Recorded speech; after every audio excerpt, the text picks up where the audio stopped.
ఒకవైపు పాకిస్తాన్ ఉగ్రవాదాన్ని ప్రోత్సహించే దేశమని ప్రపంచమంతా ఘోషిస్తోంది. మరోవైపు పాకిస్తాన్కు అంతర్జాతీయ ద్రవ్యనిధి సంస్థ భారీ ఎత్తున రుణం మంజూరు చేసింది. దీంతో ఐఎంఎఫ్ నిర్ణయం వివాదాస్పదంగా మారింది.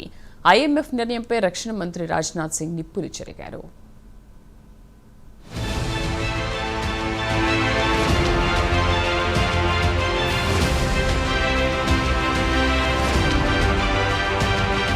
పాకిస్తాన్కు అంతర్జాతీయ ద్రవ్యనిధి సంస్థ ఇటీవల దాదాపు 100 కోట్ల రూపాయల మేర రుణం మంజూరు చేసింది. రుణం కోసం ఐఎంఎఫ్ ఆఫీస్ చుట్టూ పాకిస్తాన్ కొంతకాలంగా తిరుగుతోంది. దీంతో పాకిస్తాన్కు ఎటువంటి పరిస్థితుల్లోనూ రుణం ఇవ్వకూడదని అంతర్జాతీయ ద్రవ్యనిధి సంస్థను భారత్ కోరింది. అయినప్పటికీ భారత్ అభ్యంతరాలను ఐఎంఎఫ్ పట్టించుకోలేదు. పాకిస్తాన్కు రుణం ఇచ్చే విషయంలో ఏకపక్షంగా నిర్ణయం తీసుకుంది. అందరి ఊహలను తలకిందులు చేస్తూ పాకిస్తాన్కు రుణం మంజూరు చేసింది అంతర్జాతీయ ద్రవ్యనిధి సంస్థ.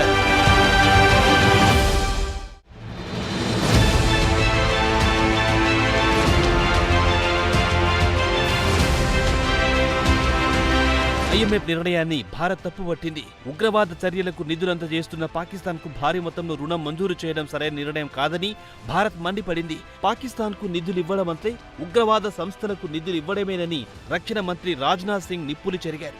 గుజరాత్లోని భుజ్లో ఒక సైనిక కార్యక్రమంలో పాల్గొన్న సందర్భంగా అంతర్జాతీయ ద్రవ్యనిధి సంస్థ తీసుకున్న నిర్ణయంపై రక్షణ శాఖ మంత్రి రాజ్నాథ్ సింగ్ మండిపడ్డారు. పాకిస్తాన్కు 100 కోట్ల రూపాయల రుణాన్ని మంజూరు చేసి ఉగ్రవాదాన్ని ఐఎంఎఫ్ పరోక్షంగా ప్రోత్సహిస్తుందని రాజ్నాథ్ సింగ్ నిప్పులు చెరిగారు.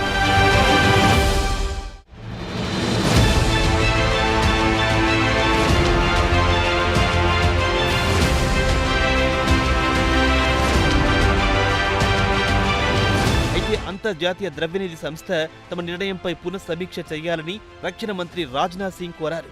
ఉగ్రవాద సంస్థలకు పాకిస్తాన్ పెద్ద ఎత్తున నిధులు అందజేస్తున్న సంగతి యావత్ ప్రపంచానికి తెలిసిన విషయమేనన్నారు ఆయన.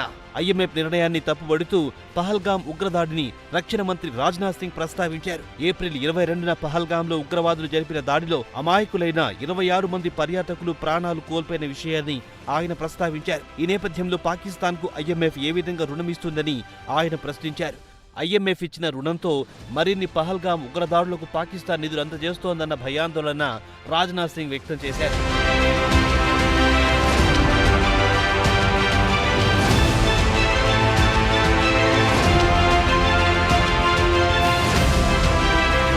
ఇలా ఉంటే పాకిస్తాన్కు అంతర్జాతీయ ద్రవ్యనిధి సంస్థ రుణం మంజూరు చేయడాన్ని అమెరికాకు చెందిన సైనిక వ్యూహకర్త మిషేల్ రూబిన్ తప్పుపట్టారు. ఉగ్రవాద నేపథ్యంలో భారత్ పాకిస్తాన్ మధ్య ఉద్రిక్తతలు నెలకొన్న నేపథ్యంలో ఇటువంటి కీలక నిర్ణయం అంతర్జాతీయ ద్రవ్యనిధి సంస్థ ఎలా తీసుకోగలిగిందని ఆయన ప్రశ్నించారు.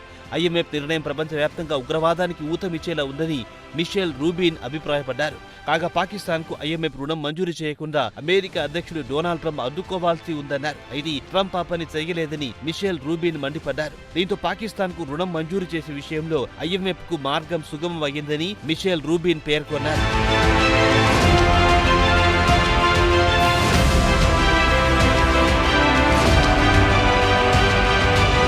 కాగా పాకిస్తాన్ తరఫున అంతర్జాతీయ ద్రవ్యనిధి సంస్థ దగ్గర అనేక పశ్చిమ దేశాలు లాబింగ్ చేసినట్టు వార్తలు వస్తున్నాయి. అంతేకాదు అమెరికా ఆశీస్సులతోనే ఈ పశ్చిమ దేశాలు పాకిస్తాన్కు అనుకూలంగా లాబింగ్ చేసినట్లు సమాచారం.